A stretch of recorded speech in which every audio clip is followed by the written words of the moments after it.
Hello everyone. ಇವತ್ತು ಬೆಳಗ್ಗೆನೆ ನಾನು ದೋಸೆ, ಚಟ್ನಿ ಹಾಗೆ ಸಾಂಬಾರನ್ನ ಕೂಡ ಮಾಡ್ತಾ ಇದ್ದೀನಿ. ಪಲ್ಯ ಮಾಡೋದಕ್ಕಿಂತ ಸಾಂಬಾರು ಮಾಡಿಕೊಂಡ್ರೆ ಮಧ್ಯಾಹ್ನಕ್ಕೂ ಆಗುತ್ತೆ ಅಂದ್ಬಿಟ್ಟು ಕಡಲೆ ಬೀಜ ಚಟ್ನಿ ಮಾಡಿ ಫಸ್ಟು, ಆಮೇಲೆ ತರಕಾರಿ ಮತ್ತು ಬೇಳೆನ ಹಾಕ್ಕೊಂಡು ಸಾಂಬಾರು ಕೂಡ ಮಾಡಿಕೊಂಡೆ.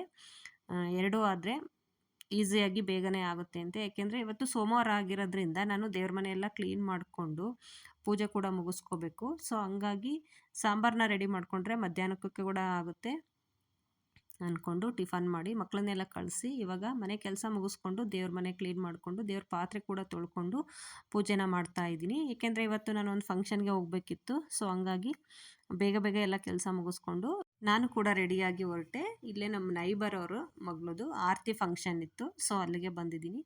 ಇವಾಗ ಇವಾಗ ಧನುರ್ಮಾಸ ಆಗಿರೋದ್ರಿಂದ ಯಾವುದೇ ಫಂಕ್ಷನ್ ಇಲ್ಲ ಅಂತ ಅನ್ಕೋತೀವಿ. ಆದರೂ ಈ ಥರ ಚಿಕ್ಕ ಪುಟ್ಟ ಫಂಕ್ಷನ್ ಇದ್ದೇ ಇರುತ್ತೆ. ಹಾಗೆ ಇಲ್ಲೇ ಊಟ ಕೂಡ ಮುಗಿಸ್ಕೊಂಡು ಮನೆಗೆ ಬಂದೆ. ಇವತ್ತಿನ ವಿಡಿಯೋ ಇಷ್ಟೇ. ವಿಡಿಯೋ ಇಷ್ಟ ಆಗಿದ್ರೆ ಲೈಕ್ ಮಾಡಿ, ಹಾಗೆ ಫಾಲೋ ಮಾಡಿ.